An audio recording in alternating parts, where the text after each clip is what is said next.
Fool me once. Already the chat's on that nonsense. Oh, no. Today's going to be such a CJ, why chill day in the CJ, chat. why you let them fire Jenkins like that? The hell am I supposed to do? It's your fault. Okay, all right. Everyone understands, like, you have the power. Clearly, I have all of the power up here. I make decisions. The great and powerful. Okay. Like, there's the great and powerful Oz, there's the great and powerful CJ. Hey, we're both behind a box, right? Isn't Oz behind a box? He's in a box and then controlling the mouth. Yeah. Spoiler alert for those who hadn't seen it yet. Spoiler alert! Spoiler alert. The Great Wizard of Oz is just some random ass dude. What was the song? It was an old SZA Kendrick song called Babylon that came out in like 2014. It's probably the first SZA song I ever added to my... So sentimental value.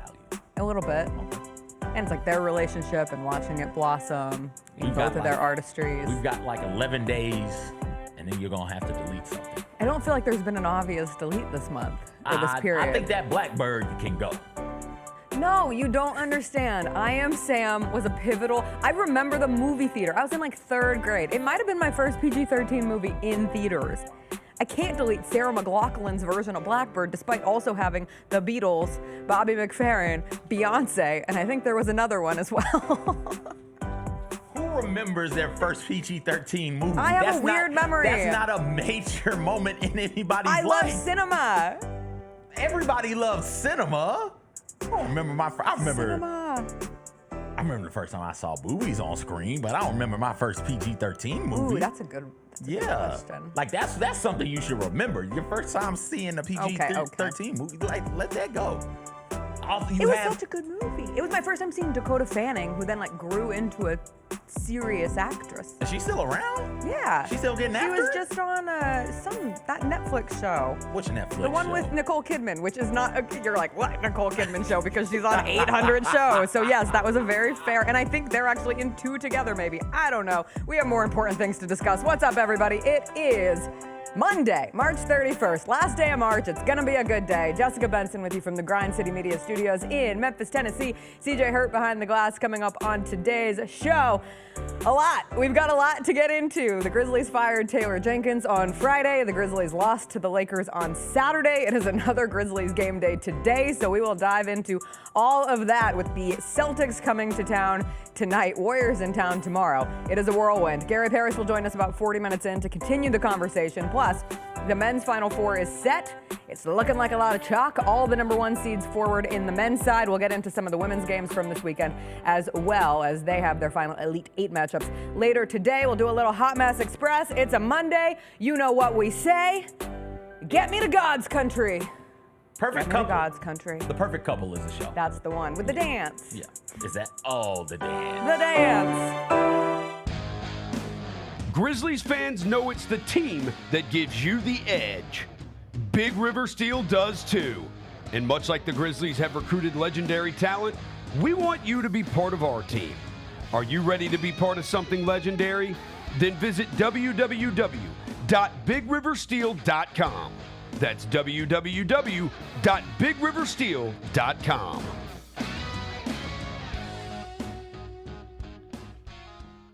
Grammy, Academy, and Golden Globe Award-winning superstar Mary J. Blige, live in Memphis. The For My Fans Tour, live at FedEx Forum Saturday, April 19th, with special guests Neo and Mario. Get tickets now at livenation.com.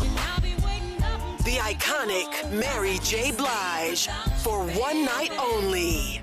Sonic Radio. Welcome back to Sonic RNDIO. That spells radio with me, the CIO. This just in, the new Sonic $1.99 menu lets you build a crave-worthy meal for just $1.99 an item, whether that's a creamy shake, crispy tots, or a quarter-pound double cheeseburger. This just out. Ostriches. They're mean, not very cute, and in my opinion, way too big for a bird. Don't miss the Sonic Fun 99 menu. 5 items, always $1.99. Live free, eat Sonic. Tax not included. See menu for details.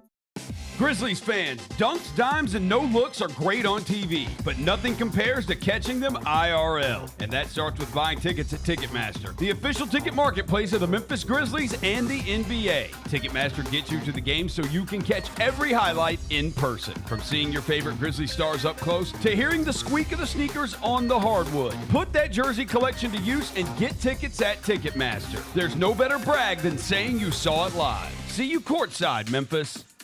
The new issue of Slam, the cover dropped, and it is our friend Jaren Jackson Jr.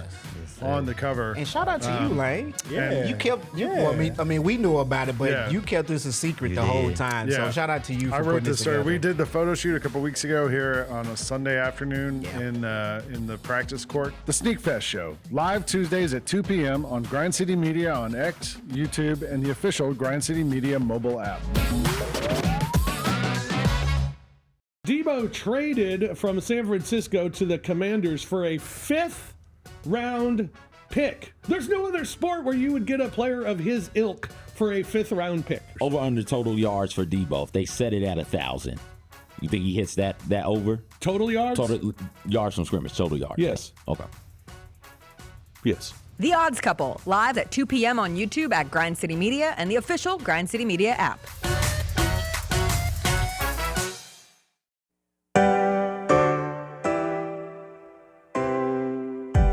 Feels great to feel the sunshine. Gotta own the day like it's all mine. Just got paid in his own time. Been working hard, I've been on the grind. I deserve this feeling, having my way. I've been on this healing. This is my day. The sun's out, ay. Let's have a little fun now. Ay. I wanna let it all out. Ay. That's what it's all about. Ay. Ay. Cause I deserve this feeling, I have it my way. I deserve this healing. This is my day. Grind City Media presents The Jessica Benson Show with CJ Hurt. Live from the Grind City Media studios on YouTube at Grind City Media and the official Grind City Media app. What's up, everybody? Happy Monday. What a weekend. What a time. Absolutely nothing happened. Nothing at all. No, we have so much to get into. If you thought a quick little coaching change was going to wave a magic wand and fix everything for the Grizzlies in 2 days, I am sorry to say that kind of magic isn't real. Grizzlies lost to the Lakers this weekend. We'll see how they turn it around tonight against the Boston Celtics. We will get into the coaching debut that was Tuomas Iisalo. And let's do that right now. Let's just get this off the bat. First things first. Interim head coach. Let's pronounce his name right. Let's all get it right together. I just re-listened to the voice note that was sent to me from this weekend. Pronunciation guide time. I'll say it, and then I'll play it so that everybody else can hear it too. It's Tuomas Iisalo. Here he is. This is from Tuomas himself. Tuomas Iisalo. Tuomas Iisalo. One more time. Tuomas Iisalo. Tuomas Iisalo. I have heard so many different variations of that pronunciation from this weekend, but Tuomas Iisalo, interim coach for the Grizzlies. I'm just going to put it out there. I am pretty sure nobody had a weirder "where were you when you learned that Taylor Jenkins had been let go by the Memphis Grizzlies" moment from Friday, and I am always very transparent with you guys. That is the relationship that we have built through this, so I will keep it real. I obviously was not here on Friday. CJ was here with Devin Walker. I know Gary Parrish had his show before the news broke as well, and then it broke right before the Vernon show. But I was actually in San Francisco on Friday. I was there for a memorial service. We lost someone in our family last week, and the circumstances were just really, really, really, really tough. So Chris and I flew out. I knew I was going to miss the Grizzlies-Lakers game on Saturday, but it's one of those things that just ultimately takes precedence and you have to make it happen. So I'm like, yes, the Lakers game is big, but I'll be back for 2 more big games that are going to kick off the week with the Celtics and the Warriors. This was just really important to go back with Chris to his hometown for. And so we flew out late Thursday night. We got into San Francisco around 1 a.m. and we were getting picked up for the memorial at 9. So we're working on short sleep. We're groggy. We get up. I remember we walked to Starbucks, saw a rainbow. I said, oh, a rainbow on the morning of a memorial. It feels symbolic. Thought maybe it was a symbol of a day that was going to be full of memories and I don't know, something nice to come out of some tough times. And the family picks us up, and we were about 20 minutes away from being without cell service. We were going to drive up to the top of a mountain for this memorial, limited service. So I was like 20 minutes away from not having my phone, period. And Chris and I are sitting in the back of the car, family's in the front, and all of a sudden, Chris just kind of like under his breath goes, Jess, the Grizzlies just fired Taylor Jenkins. And I go, dead quiet car, I go, oh my effing God! And I'm sorry, God, my apologies. Not the time, not the place, not the mood. At the memorial car? In the memorial car, grieving family, like vibe. They didn't see the rainbow. When you say family, Chris's mom and Chris's family? stepdad.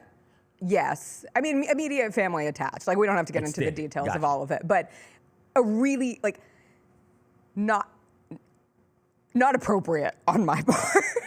Not appropriate. They were not interested. Did you try and explain it to them? I did, and then that kind of made it worse. So then I just started like apologizing profusely, like I'm so sorry, that was inappropriate. What was the explanation? Like the Grizzlies have let go of, like it seems to be the kiss of death. If you become the winningest coach in Grizzlies history, you will get fired. You will get fired. That is the end. Probably that season, right? Won't you? Yes. Because that's what it Lionel and typically then they turned got into Western Conference Final and got rid of him, and Taylor Jenkins became winningest coach this year. Correct. Or was that last year? No, it was this year. Wasn't it? Was this season? Okay. Recently became winningest head coach. Whatever it is. It was such an interesting thing being outside of Memphis when this happened, because obviously one of the big national storylines turned into those outside of Memphis were 100% shocked. Something has to be amiss for the Grizzlies to do this with 9 games left in the regular season. A lot of fellow NBA coaches were asked about it over the weekend. They were shocked, and then I was around a variety of different basketball fans from the weekend, and they were surprised, and it was the hottest topic of conversation. And yes, it did end up even getting brought up at the memorial. So Taylor Jenkins was discussed even as we were saying goodbye and sharing memories and stories. The deceased was a big basketball fan, so it made sense. He thinks the Celtics have ruined the game, so it feels appropriate that the Grizzlies are playing the Celtics here tonight. I mean, it kind of makes sense. All they do is stand around and shoot threes. It's how many can we take? Right, but that was just the widely natural response of those around me were, why on earth would the Grizzlies fire their head coach? They see their record, they see the seeding, they see a team that has been in the mix for the 2 seed in the Western Conference all year long, but what they don't see is the day-to-day. And so I think the difference between how people viewed this nationally versus how it was viewed in Memphis was, a critical difference in thought and critical in why this ends up happening, right? Like, it can be shocking when it happened, but the alarm bells have been ring-a-ding-ling-a-ling since the All-Star break, since the trade deadline, since the Grizzlies lost those 3 games by opponent buzzer beaters in this building and then got blown out by the Oklahoma City Thunder. The defense is cratering, the vibes are cratering, and everyone's like, so were you shocked? And I had to kind of check myself because I was surprised. My reaction showed that of surprise, because who fires a coach with, at that point, 9 games left in the regular season, especially a team that is pursuing their path towards the playoffs, whatever that might look like. They still are, at this point in time, a playoff-bound team, and you got to hope that they don't fall into the play-in tournament, but we'll get into that as we progress through what the weekend was for the Grizzlies. So it's like not wide-eye surprise, it's kind of like side-eye surprise. And even just this past week, if I'm being honest, I was having a private conversation with someone, and it was coming off of the loss to the Kings and coming off the loss to the Trailblazers and coming off the loss to the Clippers, and this road trip was not feeling particularly good, and they were staring down that game against the Utah Jazz, and in my head I'm thinking, well, if they lose to the Jazz, would they? I'm not thinking that they would, because again, it's crazy, but I at least flirted with the notion of, could that be the rockiest of rock bottoms, and it all falls out from there, and Taylor doesn't listen. I'm a USC football fan. Like, I lived through the USC football team leaving Lane Kiffin on a tarmac once upon a time. Like, I've seen weirder firings happen within a season.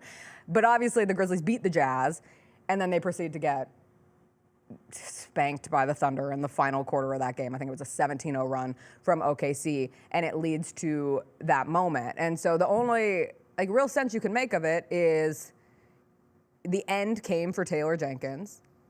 the team was no longer responding to Taylor Jenkins in some way, and that doesn't take away from Taylor being the winningest head coach in Grizzlies history, and he gave so much to this team. I genuinely struggle with firings because at the end of the day, someone lost their job, a family's life was changed dramatically in that moment, and there was a lot of good that came with what Taylor Jenkins brought to the Memphis Grizzlies. And some team is probably going to go out there and hire Taylor Jenkins, and he might find great success somewhere else. I mean, look at JB Bickerstaff right now. This happens to coaches.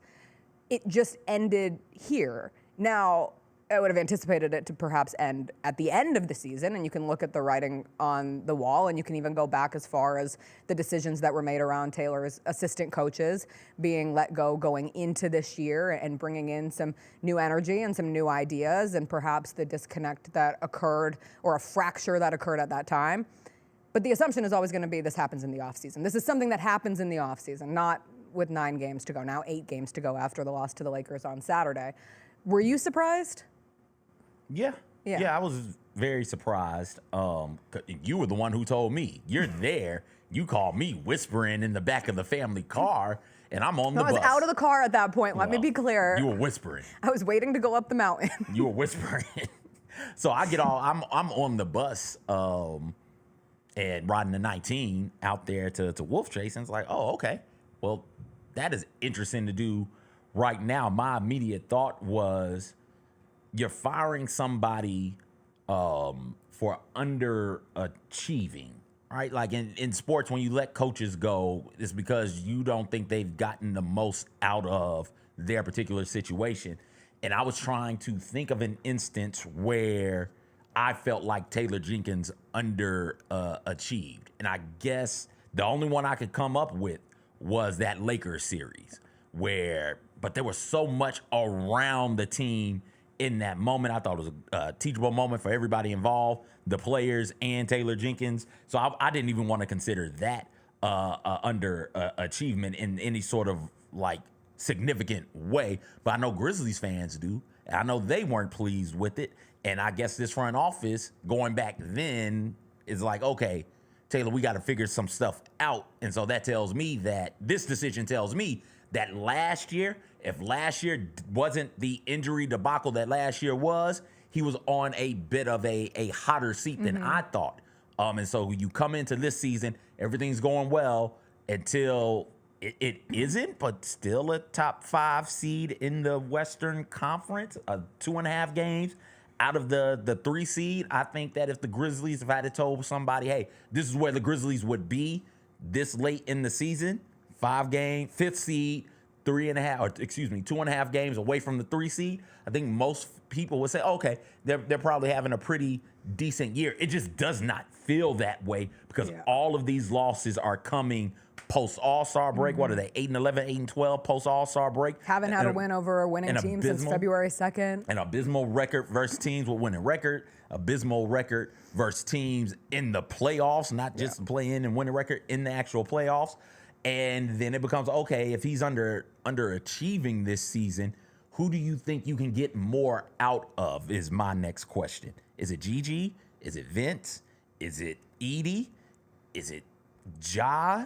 Right? Like, who are you supposed to get more out of? And I think it's those 4 players in particular. So, like, hey, okay, this is the decision that was made. My question is, why make it now? Why not just wait till the end of the season? My rough answer, recklessly speculating, you probably don't want something goofy to pop off where this team finds some type of rhythm or gets lucky in the playoffs. That first round opponent ends up with a couple of injuries and boom, they're out of the first round into the second round, because then people can point to that saying, hey, he got to the second round of the playoffs. So that is, I guess, my guess, but I honestly don't know. I look at it as, I think that's a fair potential hypothetical, but also seeing this opportunity for Tuomas Iisalo to come in and take the reins over the last 9 games. Not much can change, and when we get into the meat of the Grizzlies' loss to the Lakers, like, that's abundantly clear, and at that point, they're only functioning on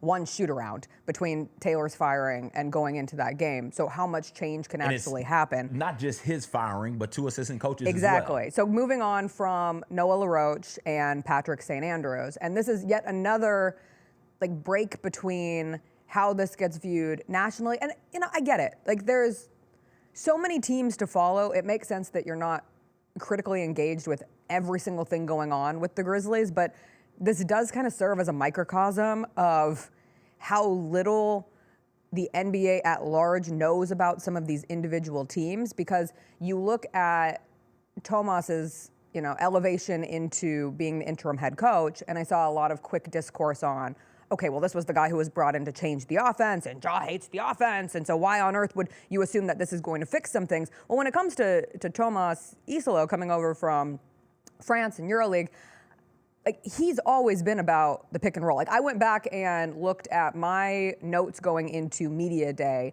this year, and what I had as it pertained to Tuomas Iisalo was pick and roll guru and has success using great depth. Like, that was the first note that I have about this guy. And obviously, what happened to the Grizzlies offense this year in particular? They moved away from the pick and roll. Now, we've seen that more incorporated over the last month, but it was kind of this co-offensive coordinator role with Noah LaRoche and his system from Division III and Tuomas Iisalo's system, and bringing those two together. The pace is high, using a lot of depth. Originally, this going off ball screens that became apparent in the league. I remember early on in the year, I think it was Draymond Green who had a quote about how weird the Grizzlies offense was this season. So that made a notable change, and obviously they struggled through it. But I'll remind everyone, as of late, the Grizzlies offense isn't the biggest problem with this team. It's their defense. They have gone from being perennially a successful top 10 defense, and that's always been Taylor Jenkins' calling card too.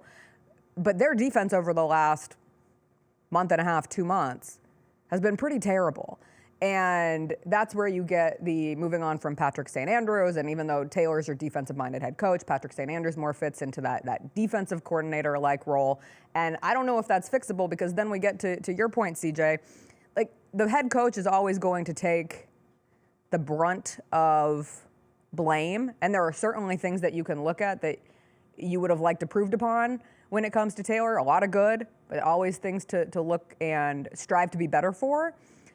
But you can't change the makeup of this current roster. And you can't change that there aren't a ton of great defensive players on this team right now. And they give up 135 points to the Lakers on Saturday. I was not able to watch the Lakers game live. I ended up rewatching it yesterday, but I'm following the score and the fluctuations of the score and the ebb and flow of the game, and even watching how that game ends, what was it, 134, 127, I could have told you exactly how the game went without watching it. And then when I went back and watched it, it went like I thought it went. A lot of wide open threes. Grizzlies bury themselves into a hole early. They're using 11 guys in the first quarter, so if you thought the change of how many players they're using through their rotation was suddenly going to flip a switch on, that didn't occur. The Grizzlies give up a huge number in one quarter, and then they have a really good quarter where they fight back into it, and usually one of the big three goes off, and Desmond Bane in this situation, and we even had a little old school Jaren Jackson Jr. getting in foul trouble, and the bench not doing enough to level up against the Lakers, and bada boom, bada bing. It's the same script that we've experienced. I think some people had more eyeballs on that Grizzlies-Lakers game, and perhaps that illuminated some of the issues that we've been seeing over the last month and a half, 2 months, as the Grizzlies have fallen and taken this tumble that ultimately leads to Taylor Jenkins being fired with 9 games left in the season. We'll take a break. We'll come back. We obviously heard from the players. We heard from Zach Kleiman. The players had a shoot-around before the Grizzlies-Lakers game, got some more insight on how the players found out about Taylor's firing. We'll get into all that, plus a look ahead at tonight's game against the Celtics, a catch-up on where things stand with the NBA standings when we come back.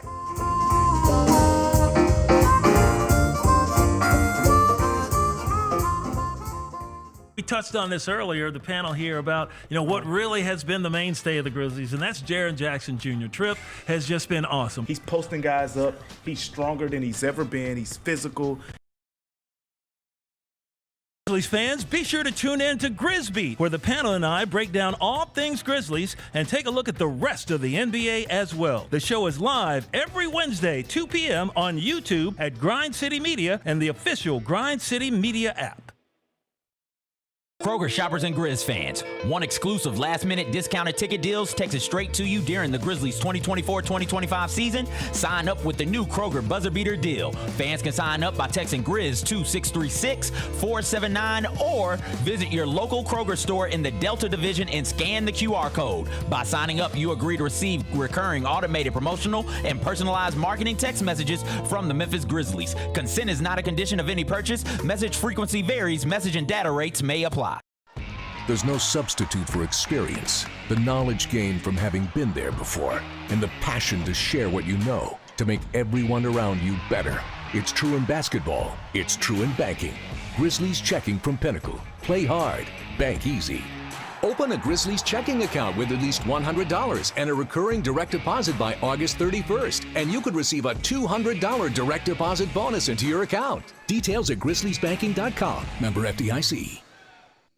Thanks for showing up, Memphis. Nothing beats catching your Grizzlies IRL, and nobody knows that better than you. So next time you want to hit up a game, Ticketmaster's got your back with tickets to every upcoming matchup. Whether you're catching the Grizzlies at home or on the road, you'll find tickets at Ticketmaster, the official ticket marketplace of the Memphis Grizzlies and the NBA.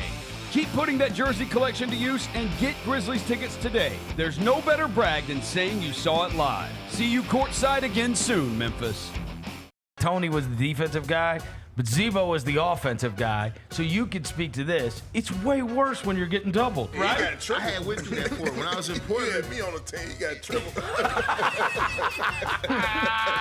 You hear me, Rose? You can't talk about those. You got to talk about triple. You got triple teams. This man was scoring on 3 dudes. Swing, TA. The Chris Vernon Show, live on weekdays at noon on YouTube at Grind City Media and the official Grind City Media app. I never in a million years would have ever thought that John Cena's final run would be as a heel. I love it. I love it. Once they saw this from The Rock. They knew it. Everybody knew it except for Cody, which was so good. Great camera work by WWE. And then the kick. Yeah, I don't think WWE gets enough credit for the camera work and the production quality. I mean, it is incredible. Tune in to Grind City Wrestling weekly on the Grind City Media app and on the Grind City Media YouTube channel.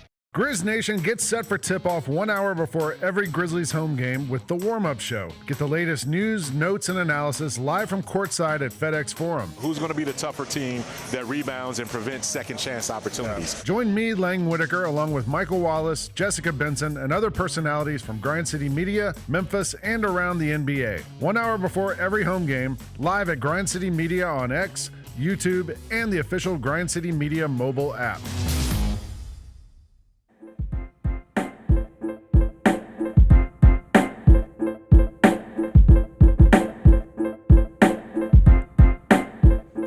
Welcome back. So the Grizzlies part ways with Taylor Jenkins on Friday, and then they happen to have what turns into the biggest game of the year on Saturday. The Lakers come to town, and it's so weird because it's the biggest game of the year, and yet no one was really focused on the game. Like, you get to be focused on the game eventually, but this is what comes with firing your coach with 9 games left in the season and coming off a road trip. And so the Grizzlies hold shoot-around on Saturday morning, and you see Ja Morant, who had missed the last 6 games, who had been upgraded to questionable, and ultimately participated in shoot-around, ends up playing in the game that night too.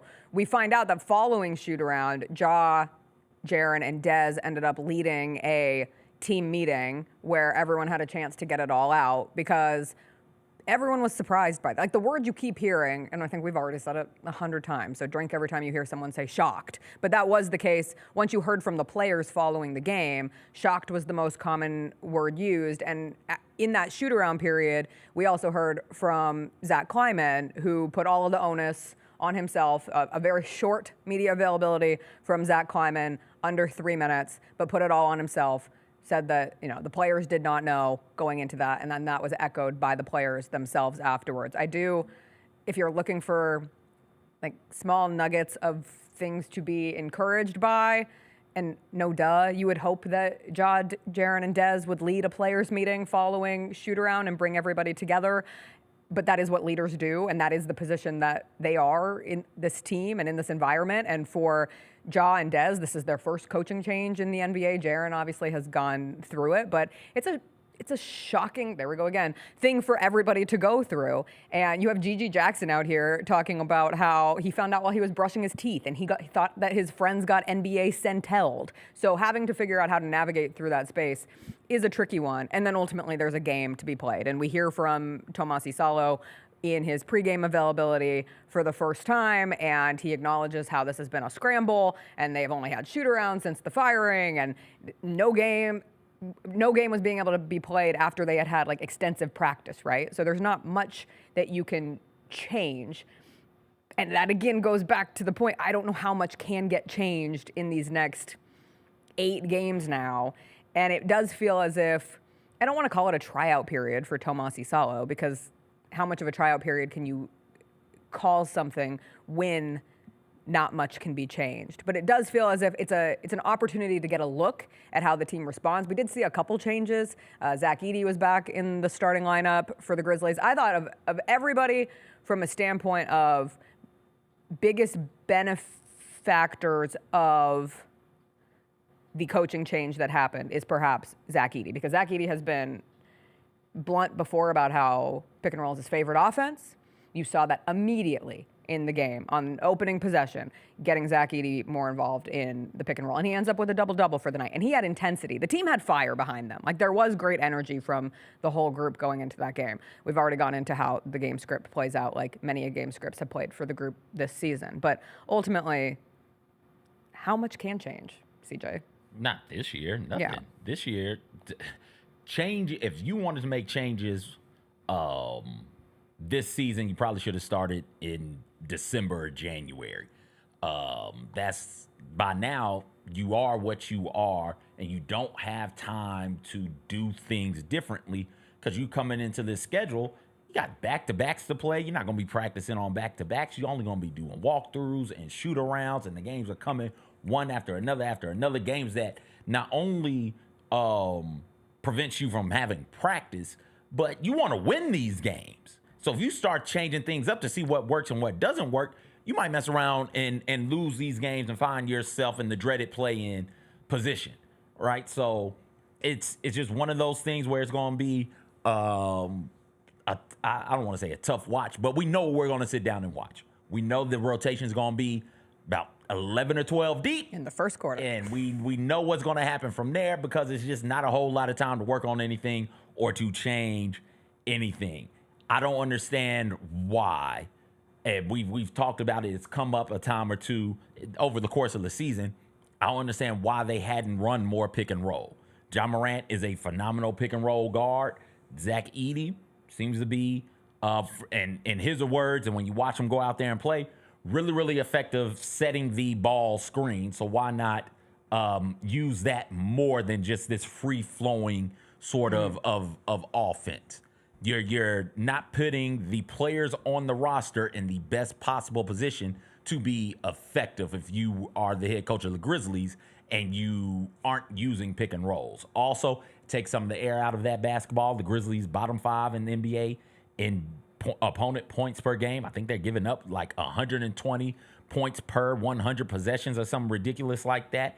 So what can you do to help your defense out outside of defensively making some tweaks? Well, on the offensive end, take some of the air out of the ball. You don't have to get up and down the court so fast all of the damn time. And so some of those are head coaching decisions, and some of that might have ended up being Taylor Jenkins' undoing at the very end.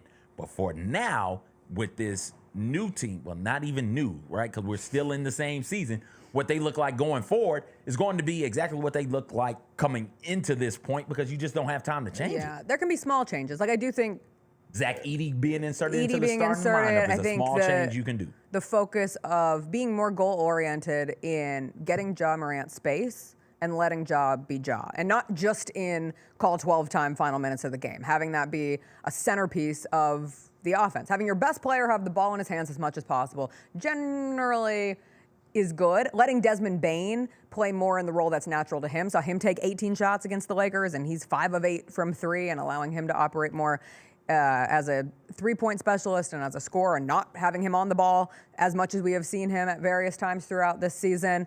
But at the end of the day, you still give up 71 points in the first half. Like, you still allowed the Lakers to go 19 of 43 from the three-point line. And the early action from the three-point line is what gets you buried. And then you're climbing out of a hole. And then it goes back to, you play with all this pace. And I get it.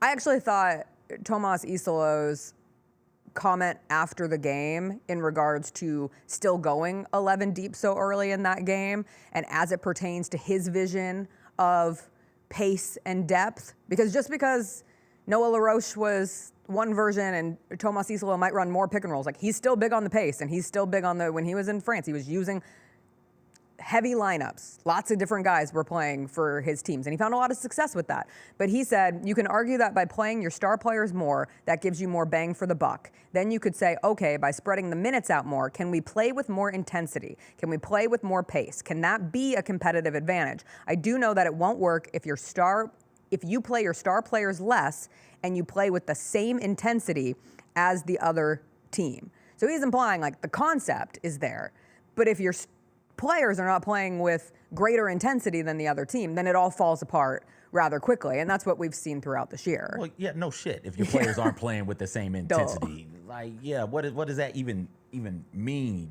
Throw that out the window. You don't like the intensity stat? No, you don't like the concept of intensity? Get out of here. It sounds to me like you're blaming players for an offensive system that might not be working best. Right, and if that doesn't work, you them. have to play the star players more. And you've got to find a way defensively, like you said.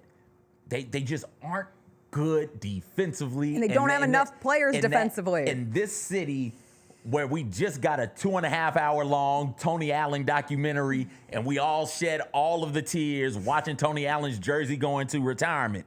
In this city, being bad defensively is going to drive people crazy. Yes. Who was guarding LeBron James? Dez.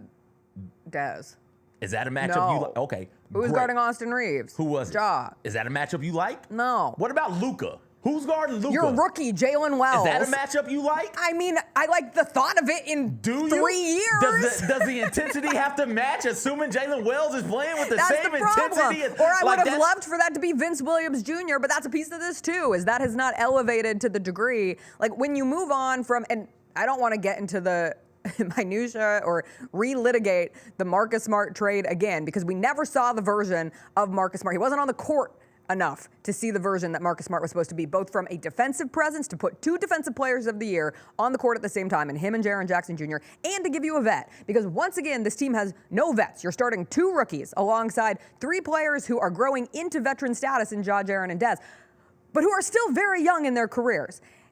But you don't have Marcus Smart. And your hope is, by moving on from Marcus Smart, you have that in Vince Williams Jr. Perhaps you have something more in Gigi Jackson, but he's been tough defensively. And for all the truthers who suddenly saw Gigi Jackson move from being assigned to the hustle to being back with the Memphis Grizzlies, the hustle season's end. Like, that's why that happened. The hustle season came to an end on Saturday morning. So all the two-way guys no longer have G League assignment because the Memphis Hustle are no longer playing basketball. So sure, Gigi's back with the team. I don't know what kind of run they will play with Gigi later on. But the bottom line is the thoughts of who could be those great defensively focused players for you have not panned out. And one of them is a rookie who, by God, has shown so much good and so much promise through a rookie season, but he's still a rookie. He was playing at Sonoma State 2 years ago. Like, what are we doing? Who could he have gotten more out of? In Saturday's game? No, in Taylor Jenkins. I'm sorry. Who could Taylor Jenkins have gotten more out of? That's the question. I know it. That's why I asked you. I mean, you can. There's so many layers to this too, though. Like, that game on Saturday, Ja, Jaren, and Dez all go off for 20 plus, right? How many times have we seen Ja, Jaren, and Desmond Bane on the basketball court together, all 3 of them this season? 31. That's less than half of the games. So if you want to, like, look pie in the sky, well, if those 3 are on the court and are playing at the highest level, then the Grizzlies still have an opportunity to compete. But we haven't seen that enough this year. So we haven't seen the pieces fill in around that on a consistent basis, and that creates difficulty with continuity. But we're talking about that here on March 31st, and that's bad. Tomorrow's April Fool's Day, and it is no joke that this is tough. At a certain point, you got to get the most out of. If they're letting him go 10 games, 11 games, whatever the hell it was on Friday, left in the season, doesn't it feel like they think the higher ups think, oh, we didn't get everything we're supposed to get out of this season? And you laid it out there. That was my thought also. That's always been my thought. Yeah. Hey, if you're only going to get Ja, Jaren, and Dez for 31 games in an 82-game season, well, it's going to be hard for you to maximize your return on value. You know, that was always my thought. And I've voiced it on these here airwaves. When you watch someone like Dorian Finney-Smith with the Lakers and think, gee, that could have been a really great help piece for the Grizzlies this year, and they were close. That's not on Taylor. Taylor Jenkins isn't the one going out there trying to get players to come in and help the roster out. Like, that's not on him. No. He's got to cook with the ingredients that are there. Yeah. So who amongst those ingredients do you say, hey, he could have got more out of this player or these I'd players? say Edey's the main player. By going more pick and roll. Yes. By playing to Zach Edey's strength. But again, that is an offensive thing. Yes. The issue for the team, and even in Edey's good against the Lakers, he still had issues defensively. And the Lakers are small. Like, that's well, I was gonna say that they're real small. I'm sorry. Yeah, you're not intimidated by Jackson Hayes. There's one center who maybe plays on another team in the NBA. They're running Jared Vanderbilt out there at the 5. So I'm not all gung ho on Edey's game from There's still plenty of from Saturday. Yeah, plenty of time in his career. Not in this season, but for his career, yes, there's plenty of time for him to be the things that you guys think he can be. Well, we have a critical back-to-back for the Grizzlies starting tonight against the Boston Celtics. I love to have all of these feelings and then say the words, a critical back-to-back, because the Grizzlies are just one game ahead of the Golden State Warriors. Grizzlies in 5th as of today, Warriors in 6th, and the Warriors come to town on Tuesday. They get the Celtics tonight. Jaylen Brown is questionable, so maybe you get something there, but the Celtics have been awesome. They have won 8 games in a row. They are 4.5 games behind the Cavs, but the Cavs already wrapped up the 1 seed in the Eastern Conference. But the Celtics have been a nightmare to deal with, and they take a stupid amount of threes, and they make a stupid amount of threes. So we will see how the Grizzlies game plan against that. The Grizzlies did, TJ, beat the Celtics earlier this season. We put a lot of weight on that one win over a good team that came back on December 7th, and they won in a way where they made Drew Holiday try to beat them, if you remember. That was the game where Jaren technically was on Drew Holiday, but just sagged off of him, and I think Drew Holiday was like 4-17 from 3 in that game, and the Grizzlies ultimately win. Ja had a sick dunk against Kristaps Porzingis. Maybe we'll have something similar tonight and can get some edge and some excitement brewing at FedEx Forum and some confidence going into this final stretch of games. You gotta win one of these two to have some confidence and to keep us from starting to further catastrophize about falling into the play-in tournament. We will talk with Gary. Does it matter? Does it matter? Yeah, I think I think it matters a lot. I think this move says it doesn't matter. I think it still matters. I think it matters for the city. I don't think it matters for them. Downtown resident. I'm always thinking about the Memphis economy. Yeah. It matters. Playoff series matters for business downtown, but I also think it matters for the team. I think it sets a different tone going into next year. And if you happen to, best case scenario feels right now like winning a first round series, right? It feels like a pipe dream, but it feels like that would be a successful. That sounds so sad. Is that your best case? Yeah. Okay. What's yours? Forcing a game 7 in the first round. Okay. So a competitive first round. Competitive first round series. That's been the best case since post All-Star break. Yeah. Kleiman, if you're listening, I know you are.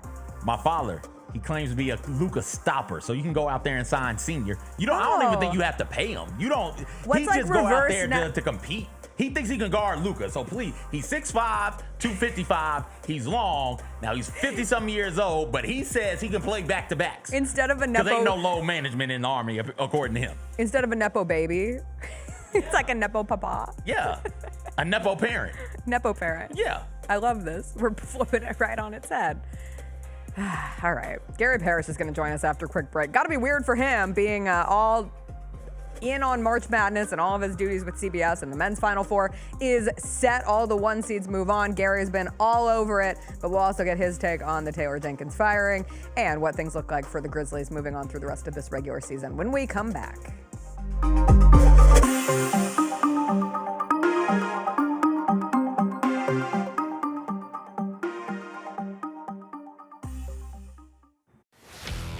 Let's face it, there's a lot of trash talk in basketball, but the great teams let their performance do the talking. like Ford F-150 with Pro Power on board. A class-exclusive industry-first feature that turns your truck into a mobile generator and leaves the competition speechless. Ford F-150, official truck of the Grizzlies. Greatness starts here at your Mid-South Ford dealer. Class is full-size pickups under 8,500 pounds, GVWR. When it's all on the line, you turn to the strong, the stable, the unwavering. To those with a history of raising their performance, to meet the moment. It's true in basketball. It's true in banking. Grizzlies Checking from Pinnacle. Play hard, bank easy. Open a Grizzlies checking account with at least $100 and a recurring direct deposit by August 31st, and you could receive a $200 direct deposit bonus into your account. Details at grizzliesbanking.com. Member FDIC.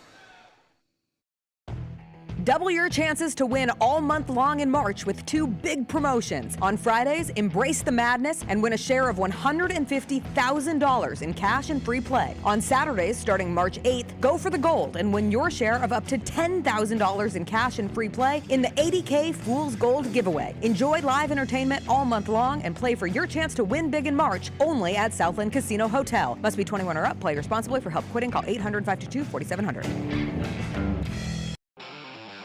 Thanks for showing up, Memphis. Nothing compares to catching your Grizzlies IRL. And that all starts with buying tickets at Ticketmaster, the official ticket marketplace of the Memphis Grizzlies and the NBA. Ticketmaster gets you to the game so you can catch every highlight. Put that jersey collection to use for the next game and get Grizzlies tickets at Ticketmaster. Whether they're here at FedEx Forum or on the road, Ticketmaster's got your back when it comes to scoring tickets. And there's no better brag than saying you saw it live. I never in a million years would have ever thought that John Cena's final run would be as a heel. I love it. I love it. Once they saw this from The Rock. They knew it. Everybody knew it except for Cody, which was so good. Great camera work by And then the WWE. kick.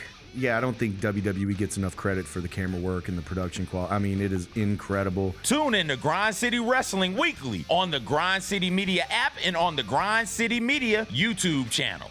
Debo traded from San Francisco to the Commanders for a 5th round pick. There's no other sport where you would get a player of his ilk for a 5th round pick. Over under total yards for Debo. If they set it at 1,000, you think he hits that over? Total yards? Total yards from scrimmage. Total yards. Yes. Okay.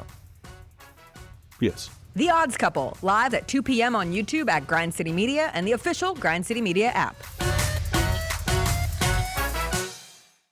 In honor of George Foreman, decided to do a pick 6 on 6 greatest heavyweight boxers of all time. Number 4, my guy, Mike Tyson. There is no greater feat that I've had. Like if I had my Mount Rushmore of things that I've accomplished in my life, the very first time I beat Mike Tyson in Mike Tyson Punch-Out. Get all of your HBCU sports and culture news by tuning in to HBCU Huddle with CJ Hurt and Mike Wallace. New episodes drop every Thursday on grindcitymedia.com, YouTube, and Spotify.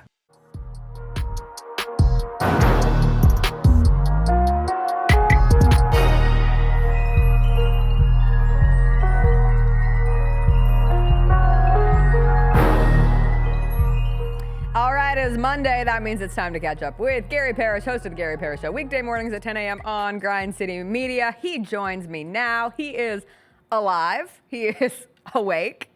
And I'm curious, Gary, what it's been like for you being absolutely immersed in your job with CBS, all things March Madness, only for the Grizzlies to fire their head coach on Friday and for you to have to balance at least somewhat figuring that out with probably your busiest time of year. Did they not think about GP? Quite clearly, nobody considered me while making this decision, which is fine. I don't have to be a part of every decision-making process, but true story. So I'm at a point in my life where I just look forward to the next time I don't have something pressing to do. Like that's really, other people look forward to like the weekends or vacations. I'm just looking forward to the next multiple hour period where I don't have anything to do. Yeah. So I spent Thursday night looking forward to Friday afternoon because I knew I had to get up Friday morning and do whatever I had to do. But eventually my call time on Friday was like 8 p.m. And my I was late Thursday night, but if I could get through Friday at like noon, then I had 8 hours before I had to do anything pressing. And man, what a nice afternoon that's going to be. I'll probably take a nap, wake up, try to go back to sleep, wake up, and then go to Central Park and just take a nice walk and listen to a podcast. And man, I was looking forward to Friday, and I'm not exaggerating. I don't think you can check the time on this, but like 2 minutes after the show was over, the Grizzlies announced that they had fired Taylor Jenkins, which is fine. My show's over. I got nothing else to do the rest of the day. I'll just gonna go for a walk in Central Park and listen to Chris Vernon talk about it. But then CBS Sports HQ was like, hey, don't we have somebody who's an employee who could talk about the Grizzlies? And so I ended up on CBS Sports HQ all Friday afternoon talking about Taylor Jenkins and why the Grizzlies did this and blah, blah, blah. So this Friday afternoon that I was looking forward to was disrupted. It's fine. It's fine. But, man, I was looking forward to that walk. Would have been a nice walk. It was going to be a nice walk. I have a lot of friends who live in the city, and everybody who lives in the city knows first day it's like 75 plus in that city. Central Park is just littered with everybody because they're so excited. It's so nice. And that was Friday. Yeah. That was the day. I know. That was supposed to be your day. So at least you avoided the crowds. I'll give you that. But as you sit through the weekend, as you're consuming the Elite Eight action, the Sweet 16 prior to that, and obviously a lot of focus goes there. But where do you sit with the Taylor Jenkins decision here on Monday morning? And obviously you're also able to add in the fact that the Grizzlies went out first game with interim head coach Tuomas Iisalo, lose to the Lakers. Things feel to be at a pretty critical time for this team as they embark on the last 2 weeks of the regular season. It's obviously an unusual decision. Like, that's not even debatable. Yeah. You're not going to find many professional franchises that are going to remove a coach with 9 games left in the regular season as they're 15 games above 500 and sitting at tied for 4th at the time in the Western Conference standings. So we don't need to discuss whether it's unusual or surprising or any of those things. It obviously is for the reasons I just explained. The bigger question is, like, can you understand it? Is it sensible? Can you defend it? And I think you can. Think about it in these terms. Everybody gets caught up on. How about this? I'll tell you this honestly. The national reaction was pretty like, what? What have they done? And when I walked into the studio on Friday night, the reaction from like people who just follow the NBA but don't really follow the Grizzlies closely were like, GP, what'd you do to your coach? What happened to your coach? I thought they were 4th in the West. What happened? And just in sort of, it's not a real exercise. It was just sort of the way my Friday night unfolded. But I found it interesting that when the conversation was brought to me by people who lived outside of Memphis or didn't follow the Grizzlies closely, they were like, what happened? And when I took 2 minutes to give them my best version of what happened, they were like, oh, okay, that makes sense. Right. And I think that's where we're at. So is it surprising? Yes. Is it unusual? Sure. Does it make sense? It makes sense to me. And that's not to suggest it's something I would have done if you put me in charge of the franchise. It just means that once you do it, if I'm trying to understand it, I can understand it. So here's where we're at. Rather than focus on 44 and 29, tied for 4th in the West, focus on your 0 and 9 at the time in your previous 9 games against teams with winning records. Average margin of defeat in those games is 12.7 points. In other words, something we've been talking about all season long, the 44 and 29 record at the time is great, but it is mostly a byproduct of, if this were college basketball, you're beating a bunch of quadrant 3 and quadrant 4 teams. You're winning those games. But when you're in you're North Carolina against quadrant 1. You can't beat anybody. You're not beating good teams. Now, think of it through this. You've kind of already reached the point where you don't think your coach is reaching your players anymore, and you're probably going to make a change at the end of this season. Whenever it's over, that's where we're headed. That's where you think now. All right. We're probably going to change this anyway.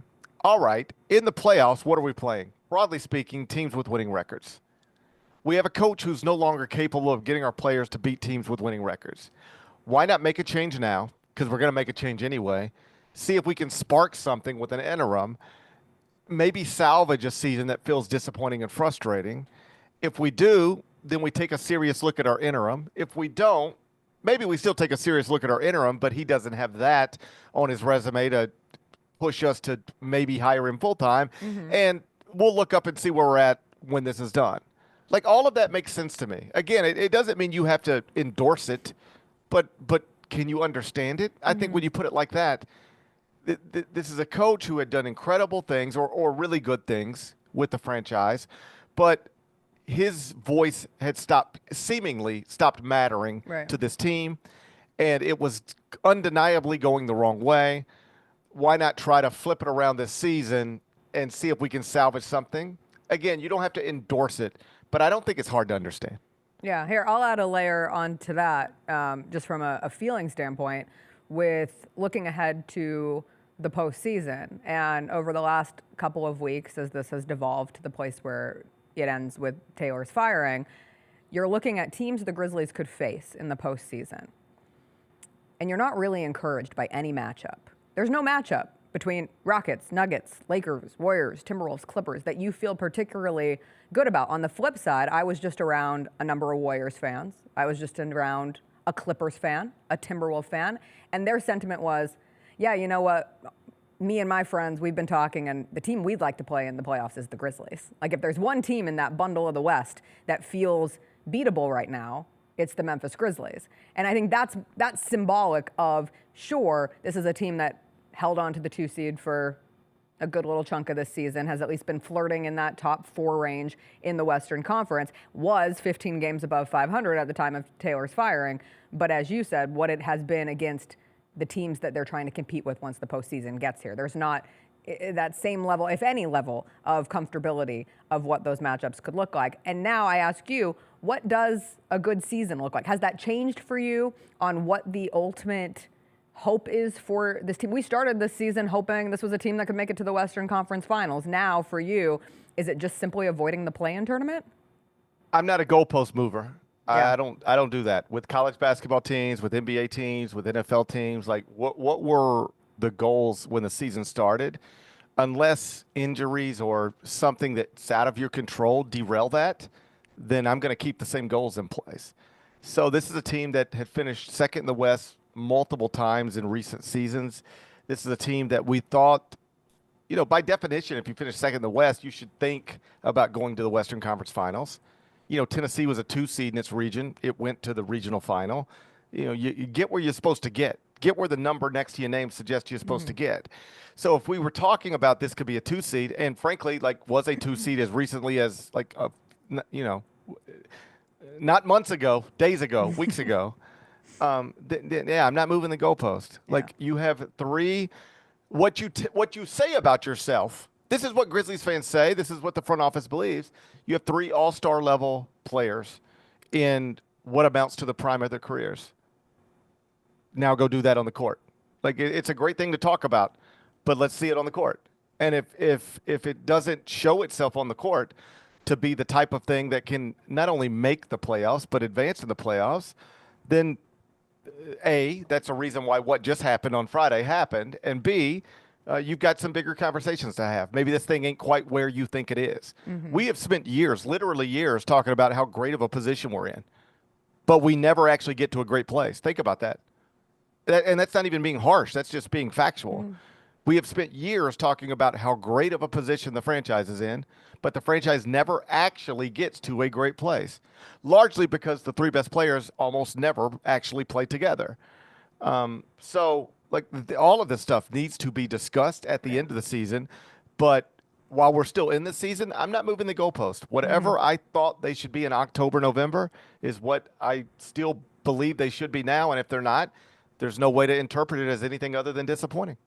Well, we will see how the team does tonight against the Celtics, how they do tomorrow against the Warriors. It should have great meaning when it comes to seeding and not potentially falling into the dreaded play-in tournament, which would be just the biggest of bummers considering what you just said. Obviously for you, this is March. You're San Antonio bound on Wednesday. We have our Final Four. And how odd is it, Gary, that the last time we had 4 number 1 seeds all make it to the Final Four was 2008 San Antonio. And that was the Memphis year. And now here we are with 4 number 1s again. I don't know that it's odd as much as it's coincidental. It's just sort of something that happened. I know it almost. I'll tell you what, it's not. It's not ironic because I hate when people use that word wrong.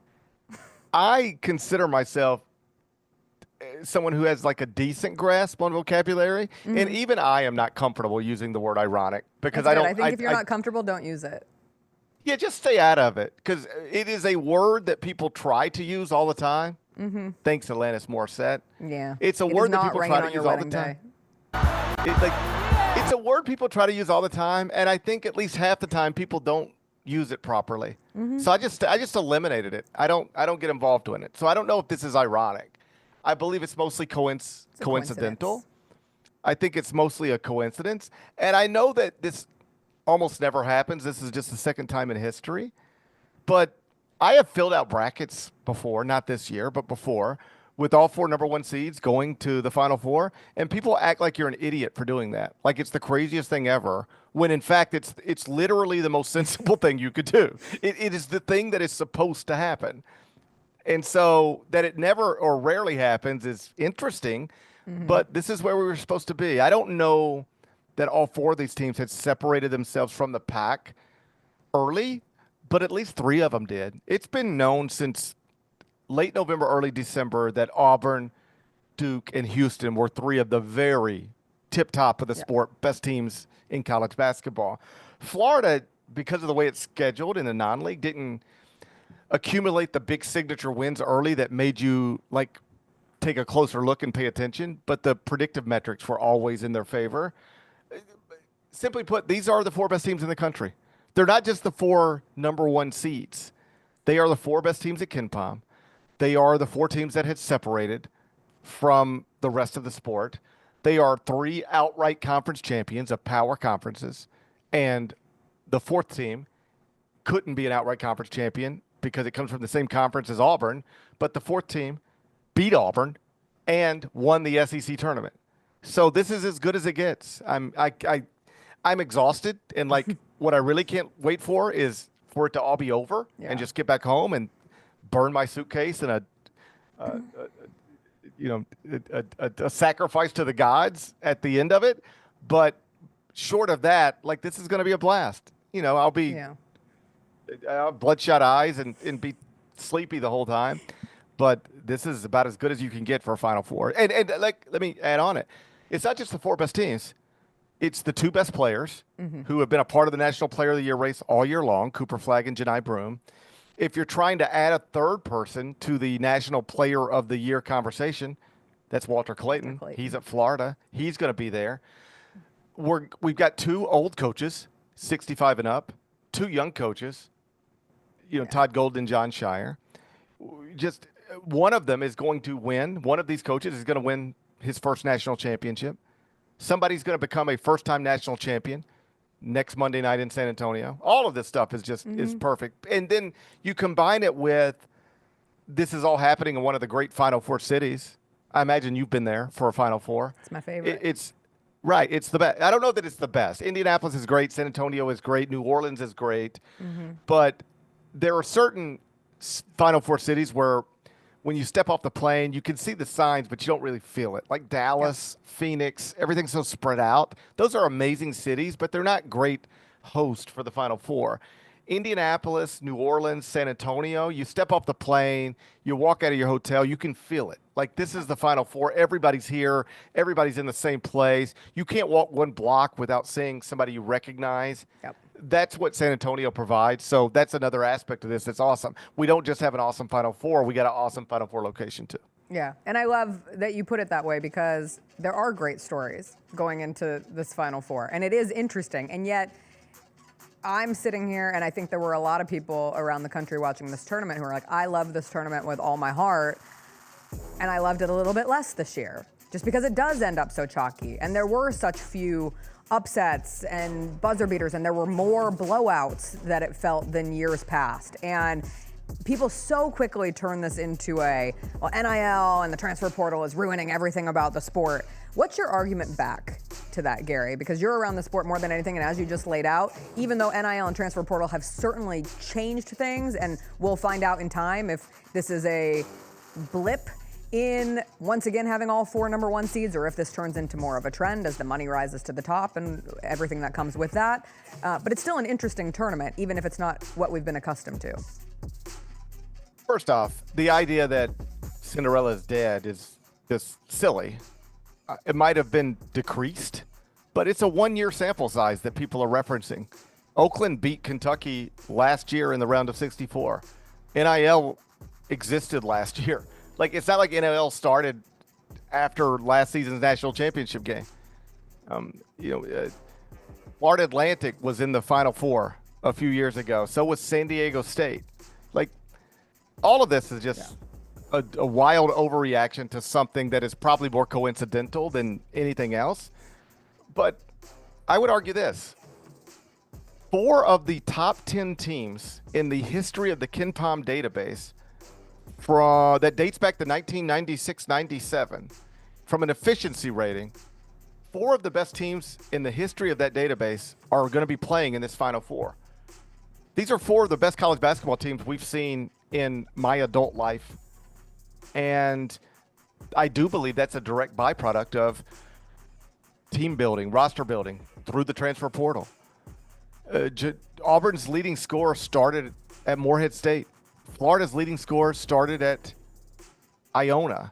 Houston's leading scorer started at Baylor. Coaches now have the access and the resources and the waivers to pluck players from here and there and make them eligible immediately and build excellent college basketball teams in one offseason. So you might not like that so-called Cinderella is dead, but the television ratings don't back that up at all. We're setting records. People are watching this stuff, all right? And we're watching great basketball. These are great basketball teams. So, like, what is the problem other than people like to complain about stuff? The ratings do not back up the idea that people don't like what they're watching. Yeah. People are watching it at record rates. The truth is Cinderella is not good for television ratings. It's a nice little thing that you notice that happened on a Thursday or Friday. But if it goes past the first Thursday or Friday of the NCAA tournament, the clock strikes midnight. It becomes counterproductive, and they usually end in blowouts. Usually you get to a Final Four, there's at least one team that you cannot imagine winning 2 more games. NC State last season, VCU when it made the Final Four, George Mason when it made the Final Four. All 4 of these teams, they can't win 2 more. You can't win 2 more when you get there. Every team at this Final Four is capable of winning the national championship.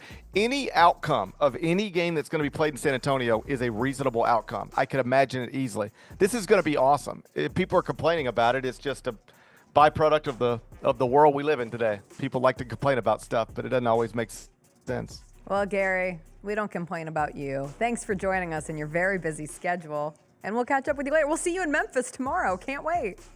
I can't wait. That's going to be fun. I'll see you tomorrow. All right. Bye, Gary. That was Gary Parrish. You can catch the Gary Parrish Show coming up next on Grind City Media, 10 a.m. Yes, CJ. I forgot to tell you at the start with all the coaching news. I watched an inning of baseball. Whew. Yeah. Yeah. Caught some of that 3rd inning action. Padres and Braves, I do believe, is who they were playing. Yeah, it was a good one. You didn't even watch the Yankees and their loaded special wood bats? I love the torpedo bats. My dad texted us. He's like, I hope you talk about the Yankees and the bat situation. I was like, Carl, we fired a coach on Friday. We'll get to it in Oops. We'll get to it on Wednesday. Get to it in Oops. Well, we'll see how many more home runs they have in the meantime. If you're putting money on these things, you got to go find the people with the torpedo bats. Anytime home run. Let's I love a torpedo bat. Love torpedo bat. That was my nickname in college. Talking to Gary, the number of one shining moment videos, because I am a weird video brained person, and so sometimes I watch the tournament with that's gonna be perfect for one shining moment. And even if Auburn wins it all, they have one of the greatest one shining moment clips, which was Janai Broome coming back from that injury that looked real bad. Was it his knee? Was it his leg? Was it his elbow? Like, he went down with everything. I was like, oh man, this man's body just broke. We're not gonna see Player of the Year candidate Janai Broome in the Final Four, and that stinks. And then he comes back and he hits that 3. And in my head, I'm like, ooh, where is that gonna go? Because they're gonna use it, because sometimes you get the call with it too, and that's where they're absolutely gonna break in the song and use the call, and it's like, and Broome from 3! It's gonna be so good. Any of the Walter shots. I keep calling him Walter Goggins. but it's Walton Goggins and it's Walter Clayton, but that's your brain on White Lotus these days. And then I will say, going into this Final Four, and we'll have plenty of time to preview, not BYU, Duke is so good. Duke is... what they did to Alabama after what Alabama did to BYU, which was a very, very good basketball team, playing like one of the top 4 teams in the country analytically since February, and Alabama obviously shoots the lights out against them, but then Duke just dismantles Alabama. It's like, give them it. I mean, all of those teams dismantled their opponents. Didn't they? Tennessee came back, at least made it a respectable score. Defensively, what Houston was doing to Tennessee, 10 minutes into that game, and Tennessee just got to 10 minutes left in that game, and Tennessee maybe had 40 points, maybe? Right? Like, that was impressive as well. And then you throw into it the way Auburn was able to score on a Michigan State team that really wants to muck things up. And Auburn's like, nope, we're just going to run what we want to run, and we're going to be able to stop you from getting to the places where you want to get to if you're Michigan State. Michigan State just can't shoot the basketball. Like, that was their main issue. They can't shoot from 3. And Auburn's like, yo, if you can't make a 3, what the hell are we going to do? We're not chasing you out there.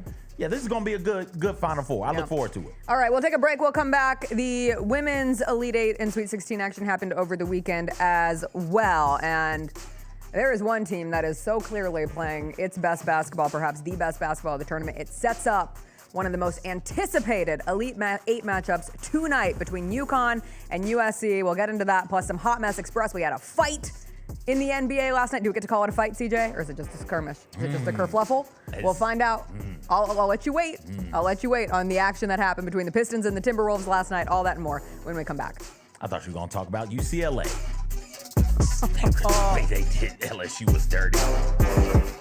Kroger shoppers and Grizz fans, one exclusive last-minute discounted ticket deals texted straight to you during the Grizzlies 2024-2025 season. Sign up with the new Kroger Buzzer Beater deal. Fans can sign up by texting Grizz to 636-479 or visit your local Kroger store in the Delta Division and scan the QR code. By signing up, you agree to receive recurring automated promotional and personalized marketing text messages from the Memphis Grizzlies. Consent is not a condition of any purchase. Message frequency varies. Message and data rates may apply.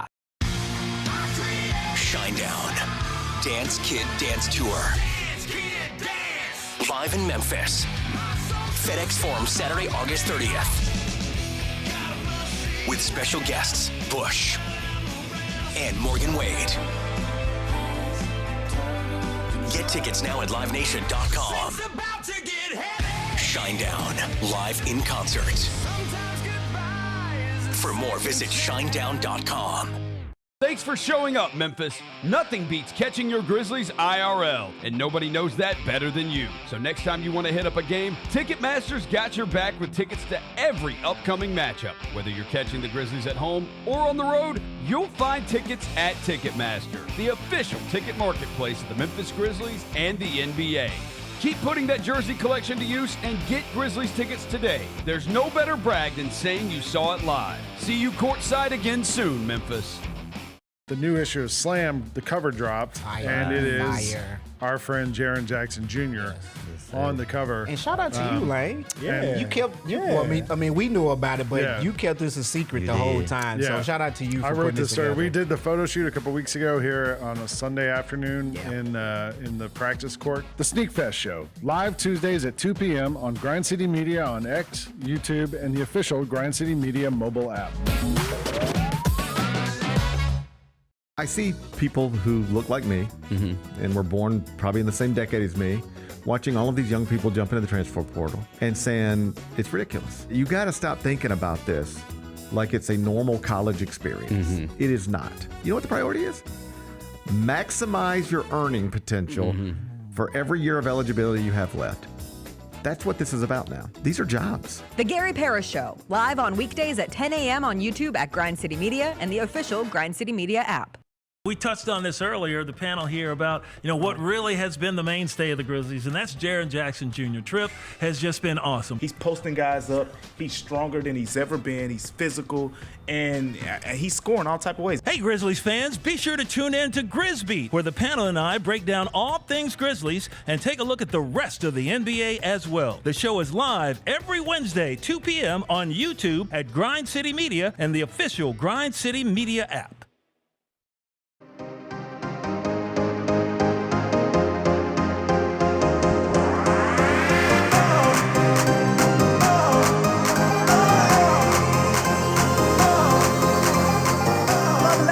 Half the women's Final Four is set. 2 1 seeds have advanced. South Carolina had a couple escapes over the weekend. They barely got by Maryland, and then they ended up beating Duke by 4 yesterday. But ultimately, Dawn Staley is headed to her 5th straight Final Four, which is unreal. She is 20-1 in her last 4 NCAA tournaments.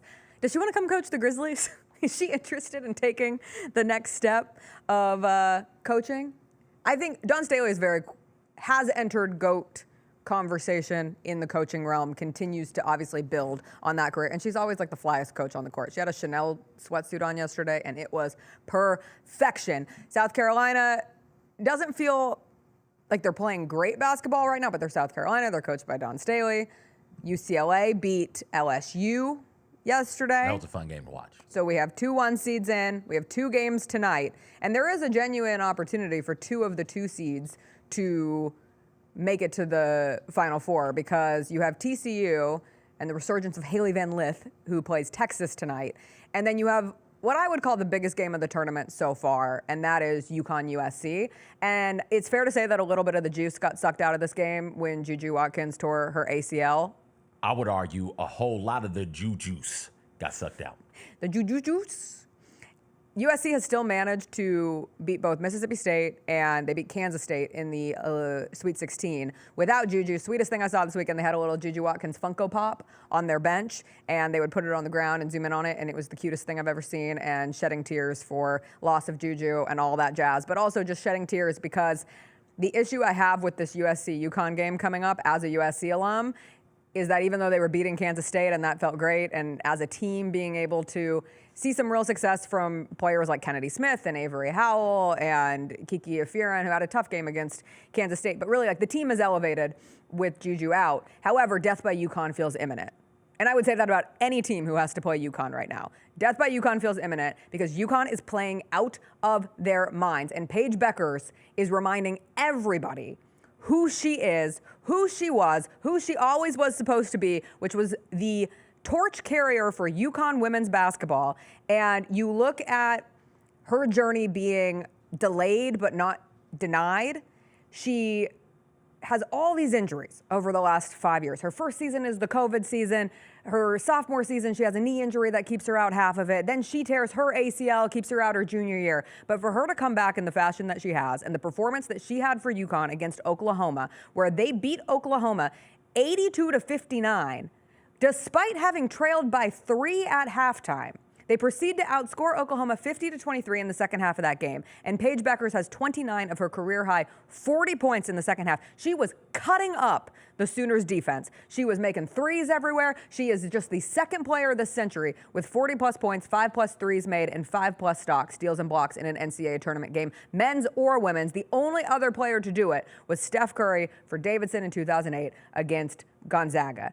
And Paige Bueckers is just so fun to watch. She had more points than the entire Oklahoma team in the fourth quarter of that game. And the trust in which Gino Auriemma puts on her shoulders, it's not just her. That team is really good around her, but that is the kind of star player that can drive a team to a championship run. And I would not be shocked one bit if 2-seed UConn is the team that we're talking about at the end of this.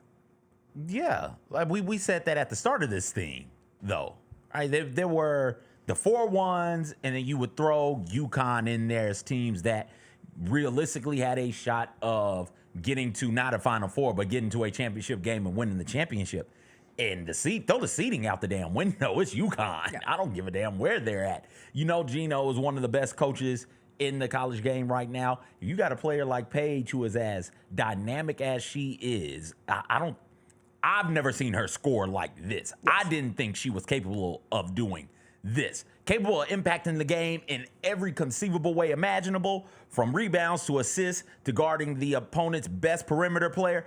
Absolutely, no problem. Knew she could do that. I did not think she had a 40-point game in her. And to see her go out there against a really good Oklahoma team and assert herself and be the dominant driving force on that UConn Huskies team in the second half, I get why people love her the way that they love her. If she's capable of doing that, then all bets are off, not just in this tournament, but, come draft time when she gets to the W. Now it's, okay, I can see how this particular player can fit real nicely on some of these WNBA rosters. And this is it for her at UConn. She has been crystal clear. She is entering the draft. This is her and Gino's swan song together. And it feels like it could have a pretty special ending for Paige Bueckers at UConn. Can you tell me the other players in UConn history who scored 40 points in an NCAA tournament game? I would guess Stewie? No. Bird? No. Taurasi? No. Maya Moore? Nope. Oh, gosh. All right, those are my 4 guesses. Who? You could have guessed Tina Charles. The answer would still be no. You could have asked Nafisa Collier. Still would have been no. I forgot. Rebecca Lobo. Still would have been no. That's because the answer is none. I love Lobo on the call. The answer is none. Okay. It is just Paige Bueckers. Well, then all that's that a trick success. question. You've never had a 40-piece from a UConn women's basketball player. You set me up for that. But Women's History Month, I named like 4 good UConn women's basketball players. You did. That was impressive. So, hey. So you named a UConn player. You just got stumped by a trick question. Hey, thanks for being such a good ally this Women's History Month. This is the last day of it. And I wore my appreciate pink you. in honor of women. That's so sweet. Because pink is a That's girl's. so nice. Pink is not a girl's color. Pink is a everybody color. Women's history, herstory. What was your true super today? overachiever. Knows every woman. I do. I'm every woman. No, you're not. I'm every woman. Shaka Khan is. It's all in me. Every woman's either Shaka Khan or Whitney Houston. Which one am I? You're not every woman. Oh. Shaka Khan is every woman. Whitney Houston is every woman. You don't have a song called I'm Every Woman, do you? No. Is there how many versions of I'm Every Woman do you have on your phone? I think there's 3. That's why there's no way it's 3 of those. 3. I do, because there's one Watch from it be Kelly Clarkson. I bet No, Kelly Clarkson is every woman. it's not I Kelly bet she's got a Clarkson. song. I bet she covered it. Who's every woman? No, I only. Oh yeah. Who is it? Who is it? Who is You're it? gonna die. It's Lil Rounds from American Idol season. I don't know, whatever season was 2009, but her name was Lil Rounds. I wonder where Lil Rounds is now. So I have Chaka, Whitney, and Lil Rounds. Delete that right now. Okay. There's no reason for that to be on your phone. Okay. Delete from library. So now I'm doing it right now. Now we're restarting it. So funny. So end of That's hysterical. end of April, you'll have to delete another one. Okay. You don't need. I won't count that. Don't one. need every. Who is it? What was it? Lil Rounds. Lil Rounds. You We want to know don't- where she is now? No, I don't. I'm curious. Why? Lil She's probably Rounds. She was a working. finalist on the 8th season of American Idol. She doesn't even have a Wikipedia page. Exactly. So let's keep this thing moving. Okay, fine. Let's do a little hot. Who's the other game? Oh, It's the other game's UConn, TCU, USC, Texas. TCU. I can't wait for this game.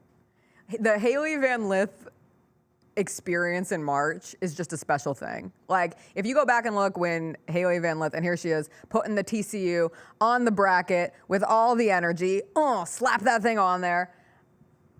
She is the first player, men's or women's, to help lead 3 different schools to an Elite 8 in NCAA history. No men's team has ever done it.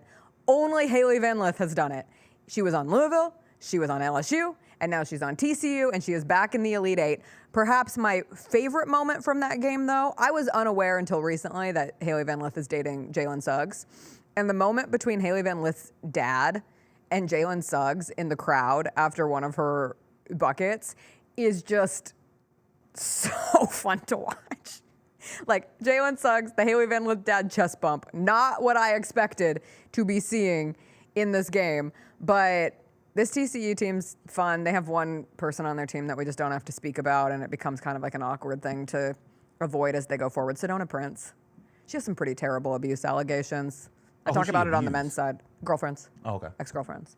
Like horrifying allegations from the ex-girlfriends. And they've just, I don't know. We don't have to get into it extensively here, but it is hard. And there was a big piece in The Athletic about how that will affect like her WNBA draft process. And there were a lot of anonymous GMs. And it was really disappointing. They called it like a blip or like a disruption in her.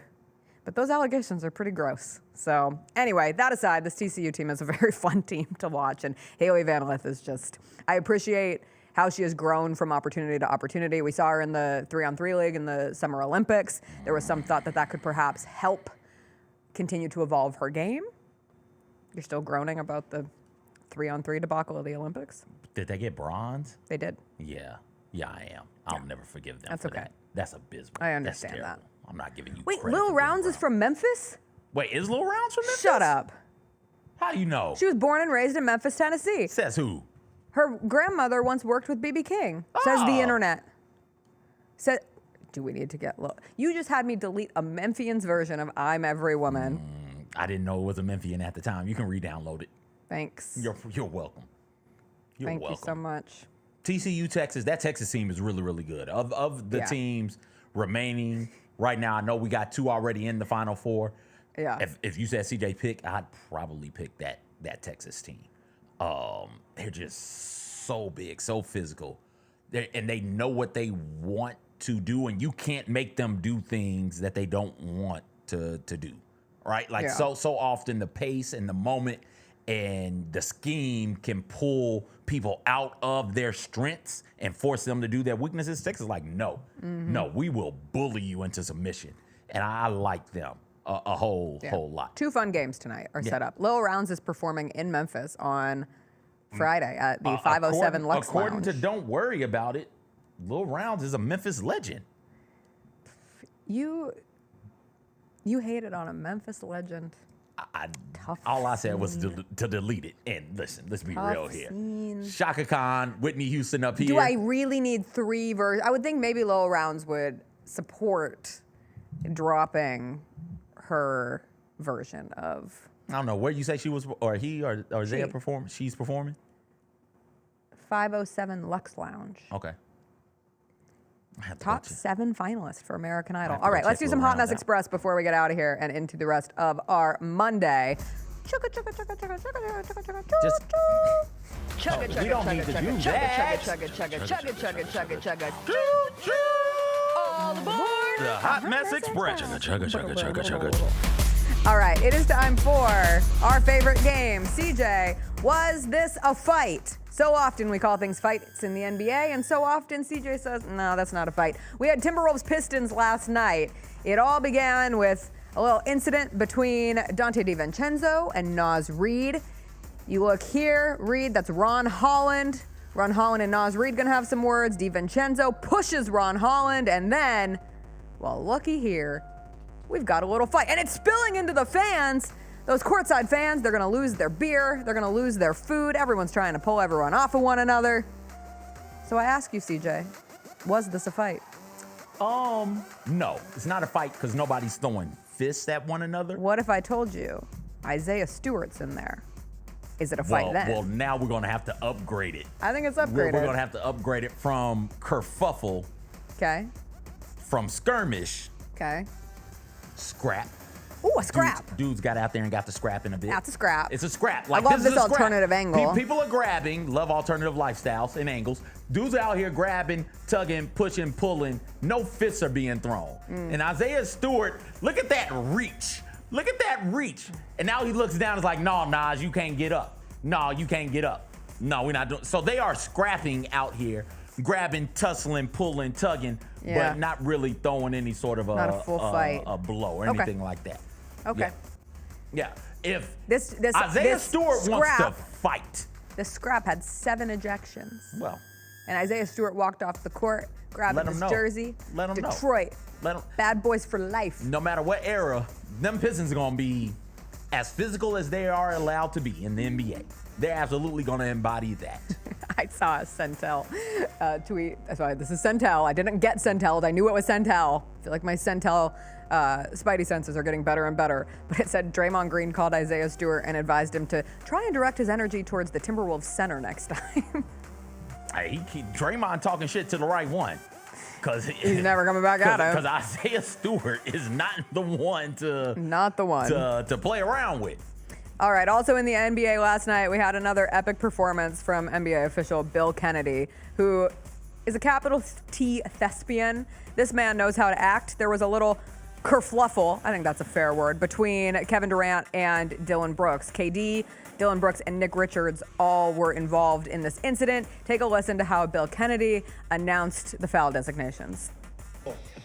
I'm serious. He hit. After reviewing the play, there are a number of technical fouls have been issued. Technical foul on Durant. Technical foul on Richards. And 2 technical fouls on Brooks. And he has been ejected. What's my name again? What's that man's name again? What's that young gentleman's name again? I've never heard of him before. Who is he? So much was said and unsaid from Bill Kennedy there.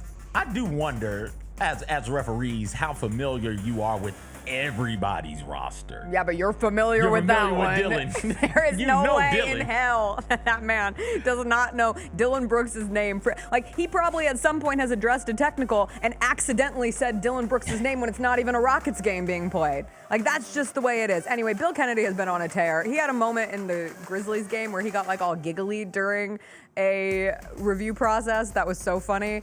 I really appreciate Bill Kennedy's work. I just want to say that. Not necessarily work as an official, like whatever. I just appreciate his work as a drama king. He's gonna make it a show. When Bill Kennedy goes to that monitor, you know he's gonna put on a show. He like fell yesterday. I missed him falling. He took a little tumble. But he was like really graceful and popping back up. It was like a little dance break. All right. I appreciate it from Bill Kennedy. All right, next up on the Hot Mess Express, Kim Mulkey's fit from LSU's game over the weekend was a sight to behold. This was in the LSU-NC State game. Shimona. And Kim Mulkey looks as if she is in the We Are the World Michael Jackson outfit. We are the children. We are the world, we are the children. We are LSU women's basketball coached by Kim Mulkey. Okay, now do the real song. We are the world. There we go. We are the children. All right, what's next? We are the way ones to make a better world, so let's start to giving. Do what now? We are the what? No, go back. We are the ones to make a better world. What is it really? I'm pretty sure we are the ones that make a better day or make a brighter way. It's either, I'm pretty sure it's better day. I think it gets to, we are the ones who make a brighter day, so let's start brighter giving. Day. So let's start giving, yes. There's a choice we're making. We're saving our own lives. Stop looking at the lyrics. It's true, we'll make a better day. I was trying to get to, it's true, we'll make a better day. Just you and me. For you and me? Key change. No, just you and me. Just you and me? Okay. Please, for you and me. Oh, God, learn the lyrics, CJ. I apologize for getting the article wrong, keeping the spirit of the song intact. Oh, there's been a funny update with Duke and the White Lotus. Please don't ask me if I've watched the White Lotus. I'm 2 episodes behind. I'm 2 episodes behind on The Pit. I've heard it's emotional. I'm 2 episodes behind on Righteous Gemstones. I still haven't watched Adolescence. I am so behind on television. Don't worry, I watched something new because I can't watch anything that I watch with Chris. We're codependent on our television viewing. Anyway, we should probably figure that out. But we've been apart, or when we've been together, we've been at a funeral, so like we haven't exactly had time to catch Jessica, up. will you tell us what happened with the people? With the White Lotus? Yes. You're spiraling a bit. Sorry, it's been a long weekend. I don't know if you know, but like I went to a memorial and then the Grizzlies fired their coach and then the Grizzlies lost to the Lakers and then I was delayed again yesterday, if you want to continue spiraling. You didn't even tell us I the delay. didn't even have time for another travel horror story. Chris is stuck in Los Angeles. No. Oh yeah, Chris isn't here. No. Chris is stuck. He spent the night. He went and saw his cousin. I'll try again tonight. I made it, barely. Got in a fight with someone, an old gentleman on the plane who gave me attitude, and then I clocked that somebody like knew who I was, and I really quickly changed my Wait, what tone. happened? Yeah, screw the White Lotus. Okay, so here's the deal. I was already in a mood because I had had a very emotional weekend. And I flew from San Francisco to Atlanta to Memphis. And I had to leave we were staying at a hotel by Chris's parents' house. At 3:45 a.m., I had to get on an airporter on Sunday morning. So I have to get on an airporter to get to the airport, which is about an hour away. So when you say airporter, it's like it's amazing public transportation. So you don't have to pay for like a stupid expensive Uber or cab. It's like a $30 fare, and it takes you an hour into San Francisco and where the airport is. So anyway, 3:45 a.m. my day starts. That's an important fact. Really starts at 3:20 a.m. because I had to get up to walk across the street to the airport. My flight from San Francisco to Atlanta ends up being delayed about 40 minutes. And I already had a tight connection in Atlanta to Memphis. Chris and I were flying separately because he needed to spend some extra time with his family, so he was gonna fly later. But I wanted to get home because we have 2 Grizzlies games and I needed to get back in my routine. While I'm in the air from San Francisco to Atlanta, I get a notification from Delta that says I'm going to miss my connection and they've rebooked me on a flight at 11 p.m. I'm supposed to get home at 3. The flight's gonna leave Atlanta at 11. I look at the flight options. There's one at 4:45, there's one at 6:30, there's one at 8. Why am I on the one at 11? So I'm going back and forth with Delta, and I'm also like, I might not miss my original connection. Like, it's gonna be tight, but there is a chance that my plane is landing 3 gates next to where the flight to Memphis is going to be. So I ask if I eventually get to someone who can help me stay on my original flight, but also have a backup booking on 2 of the other flights. And I know we have thunderstorms last night, so I don't want this to go into the evening because then I'm gonna get stranded in Atlanta. We land. I end up being the last person in line, one of the last people in line to board the Atlanta to Memphis flight. I'm like, sweet, I've got this, but I've got my carry-on suitcase. So I get on the plane and there's not much overhead space. And I can hear the flight attendant. She's making the announcement. They do this. If you have a backpack, a briefcase, hats or jackets, and you are taking up space in the overhead, please move those items under your seat. So I get to my row. And what do I see in the overhead space above me? A hat, a jacket, a briefcase, and a backpack. And I'm looking for who these belong to, because the flight attendant's in the back of the plane, one's in the front, it's just me. And this man, I go, excuse me, sir, is there any chance that this is your jacket and your hat? And he goes, well, yes, it is. And I go, is there any way that you would mind putting this under your seat so that I can, he goes, why would I do that? And I go, well, I'm just trying to find space. There's no space here for my suitcase. And this man looks at me and he goes, well, I made the decision to check my suitcase. Oh! And I go, and I quickly go, well, I was at a funeral this weekend. And I start, and I can feel it. And then and I might be making this up, but like, I feel like I'm on a flight to Memphis and I'm just acutely aware. Like, I don't want to be, and that's just not who I am either, but I'm really, I'm on the verge of tears. Like, it's just been really emotional, and I didn't think I was going to make the flight and all of this. And I just look at him and I go, I'll go get the flight attendant. and he goes, no, just see if you can rearrange it and then put my stuff on top of yours. And I'm like, okay, fine. So I refold his jacket, I put his hat on top of my suitcase, we close it, it's fine. And I think I did start to cry if I think back on it. I sit in the chair. But then at the end, I was like, is he gonna say anything to me? Am I gonna say anything to him? And so I was like, hey, I just wanna thank you again for being so nice. And he just goes, oh, you're quite welcome. And I was just like, I don't know why, but your energy is really... Why would you thank him at all? Because I'm a people pleaser, and I didn't want to get in a fight with some random old man on a flight. He was old? Yeah, he was old. Like, fall and mess up a hip old? Okay. like 60s, 70s old. I don't know. Okay. I was so mad. Should have tripped him. But I will say, like, this goes for everybody.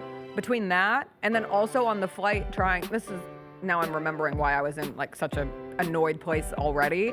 When I was getting off the flight that landed in Atlanta trying to make my tight connection, there were 3 of us with connections under 10 minutes long by the time we get there delayed. And the flight attendant makes an announcement. Hi, we have 3 people with tight connections on this flight. Please stay in your seat. Stay in your seat.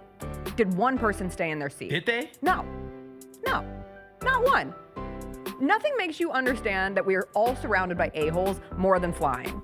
Everyone sucks. I'm sorry. I'd argue there are other ways, but yes. No, it's like the most like flying does it also. Contrived version of it. Flying does it also. Anyway, that's my weekend. Grizzlies game day. I wish I had been there.